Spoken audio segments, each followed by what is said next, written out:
hold on. Wait, legal sanity. Oh, we got. Hold on. Hey, sure. Sure. Okay.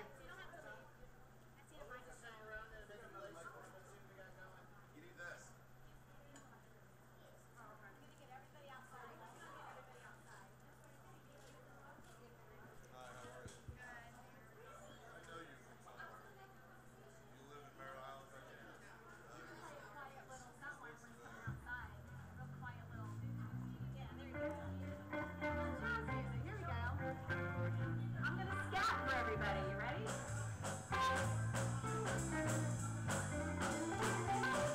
Okay, we can get everybody outside. If I can invite my sister Denise up, please.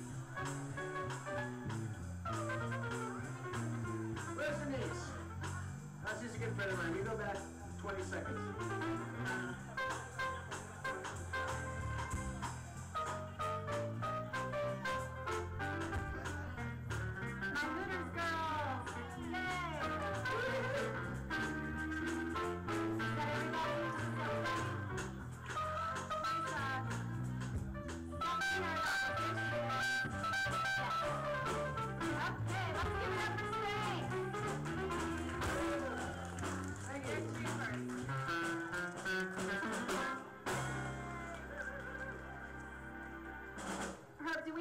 Outside, because I know this is something everyone doesn't want to miss.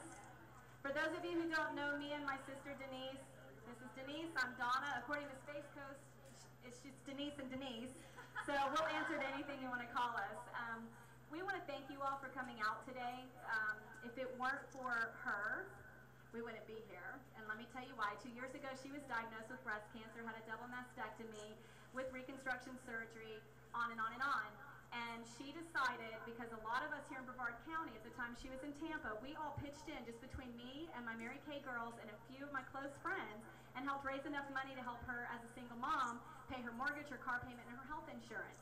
So Denise promised me that she would get better and come back the next year and pay it forward to the next mom, which was Delcia Fisher from last year. Yay, Dee! We love Dee.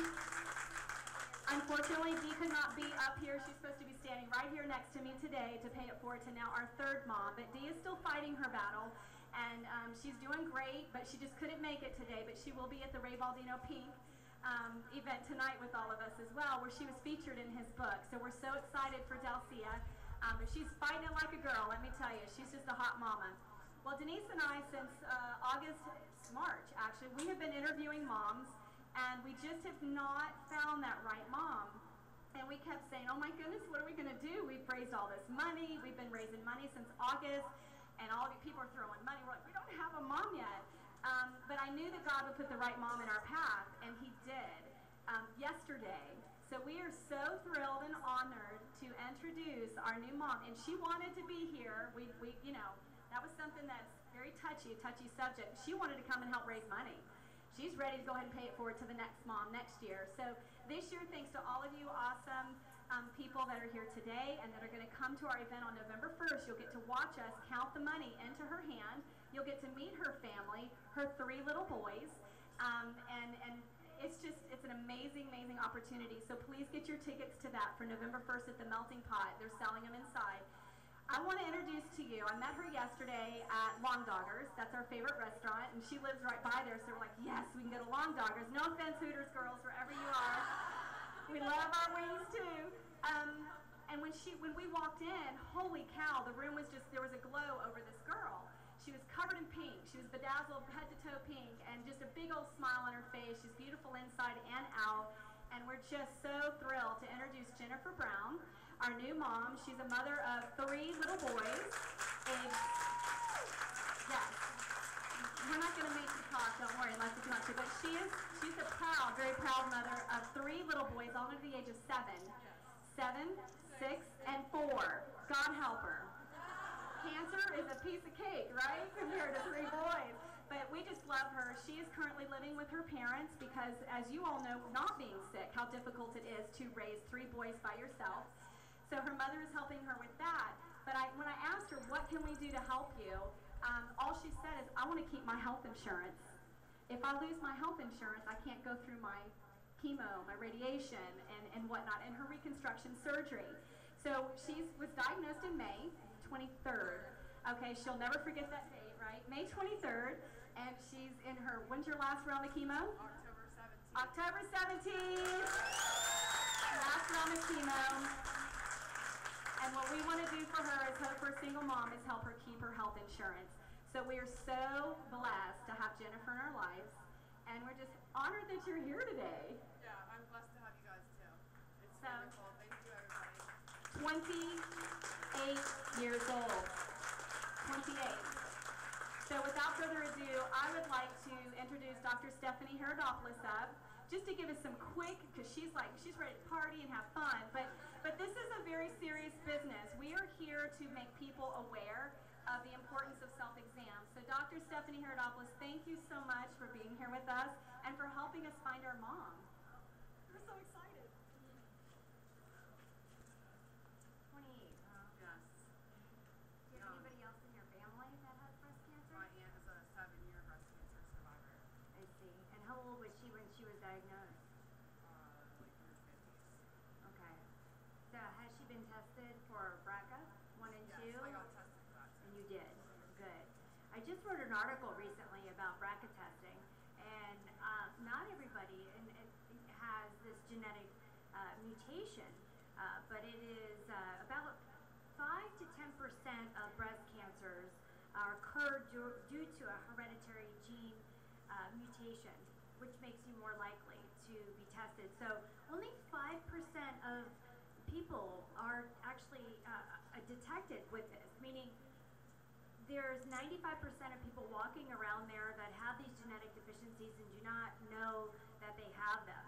So part of my job is to educate the public that if you have a first-degree relative who has a premature breast cancer diagnosis before the age of 50, or then there's multiple risk factors, and I'd be happy to go through this specifically with you after that. But Ashkenazi Jew, if you have 2 family members of breast cancer, if you have 3 family members of breast cancer of any age, then you definitely should have this tested. I do it in my office, and it's easily done either through a buccal mucosa swab sent to the lab, and that's through Myriad. Takes 2 seconds. Most insurances cover it, and it's really important because obviously we know now that 95% 5-year survival rate with early detection. So if we knew that you carry this gene, some women actually opt to get bilateral mastectomies that to prevent them from even getting it. But let me back up, because that's not the majority of breast cancers. That's only a very small percentage of them with this genetic mutation. But I did wanted to bring that up because I wasn't sure if you were positive for it and had it. You're negative. See, so even though she had it at age 28, she was negative for it. You would think that she'd be positive. But going forward, again, there's a lot of people out there that have the mutations and don't know it. So 1 in 8 women in their lifetime have a chance of getting breast cancer. And those statistics are staggering. We have 2.6 million survivors in the United States who are doing well, but we also have a lot of women who have breast cancer who are fighting the metastases. So the best thing that you can do for yourself is the early detection. And that goes with 80% of breast cancers are found by you doing your self-breast exam. Once a month. You want to do this like a week after your period finishes. You want to have a clinical breast exam once a year by your physician, whether it be your OBGYN or your primary care doctor. And you should have an annual mammogram. I don't believe in the every 2-year thing. I believe in the every year thing. Baseline at age 35 and then annually after the age of 40. Now, it depends. If you have a positive family history, then you're going to start getting screened a lot earlier with mammograms because of that reason. But that for the general population without that high risk, those are the recommendations. So if you last year I gave a talk here and I was astounded. There was 10 people who wanted to get a mammogram and would get a mammogram and could pay for getting a mammogram, but they didn't have a script for it. And that was the rate limiting step. And that was what was so amazing to me, that okay, I don't have insurance, I would pay out of pocket for it, but I don't have a physician who can write that script. So I thought about that. How do we circumvent that? And we can't. The diagnostic centers require a script. But then I was talking with the county health department about this.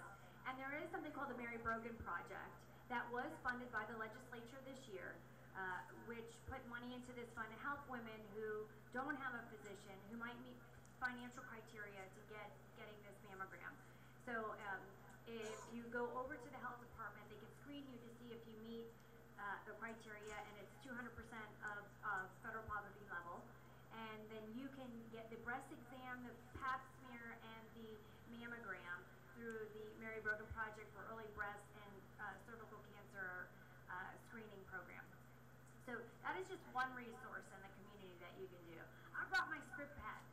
I'll write you a script to get a mammogram. I felt so bad last year. The massage therapists that were here that wanted to get their mammogram, and I said, come to my office, and they never did. So I don't know if they're still walking around unscreened, which to me makes me so nervous. But then there is the Space Coast Volunteers in Medicine, which is in Palm Bay, and then you have the Brevard Health Alliance, which also can see you on a sliding scale and give you a script to go get that mammogram. So I wish somehow we could figure out how to make it easier for women to get screened for the early detection so we can save lives and decrease the death rate. But that is where we stand. But you know what? I'm going to still fight for it. And I'm still going to work on it. And what I'm going to work on with the legislature is I'm involved with the American Cancer Society, and they have a CAN network, Cancer Action Network.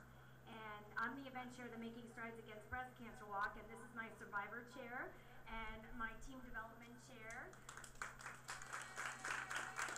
And that is October 20th coming up at Space Coast Stadium. So I'd love to see all of you there, because there's going to be a huge amount of people. And obviously the American Cancer Society does life-saving research and funding for women, and they have a 24-hour hotline, which helps another way for women to find out where the resources here in the community.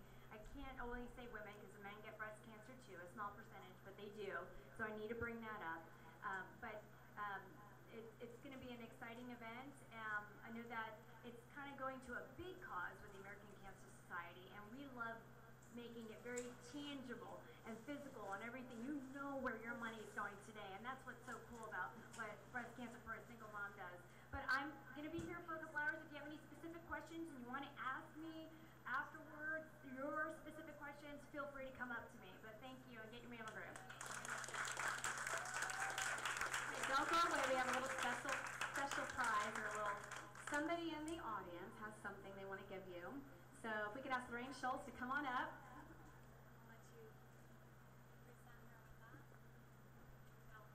Jennifer's been an inspiration for me, because I lost my dad to cancer 4 years ago, and I lost a brother 11 months ago to cancer.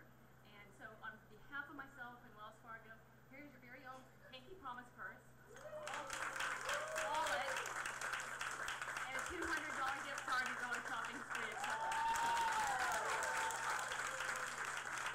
I think, when you're trying to do it all, we always multitask, and to have this mom here with 3 kids fighting cancer, it's what we're all here for.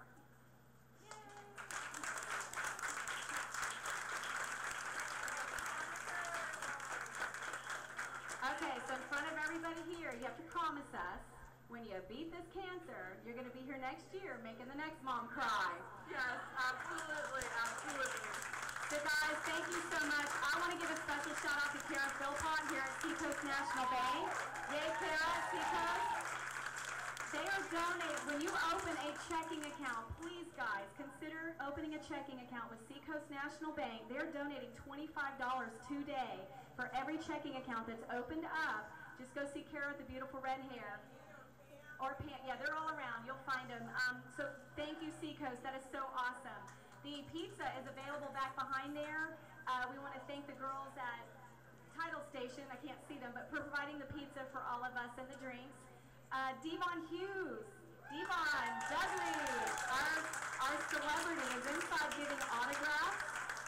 And for the highest donor, whoever donates the most money at his table gets to hold his hand in the big red bus and watch him donate blood. And he's very nervous about that, so please go donate. Mike, make sure you donate. I want to see this. So that's going on. What am I forgetting? Devon. See? tickets. What? Oh, yes. Raffle tickets. Buy the raffle tickets. Girls, hold your blue raffle tickets up right there. They're modeling Jockey, our Jockey clothesline ladies, and they are selling dollar raffle tickets for the jewelry that you see that Denise is wearing, I'm wearing. It'll be drawn on the 1st of November at the after party Melting Pot. And please go get your tickets. I would hate to turn you away at the Melting Pot. On the 1st, the tickets are going fast. So they're $25, which gets you unlimited chocolate, unlimited cheese, and a martini or non-alcoholic drink of your choice.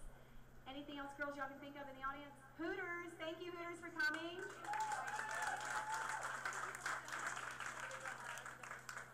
And yeah, we'll get that in a minute. So we're going to be doing raffles throughout the rest of the event.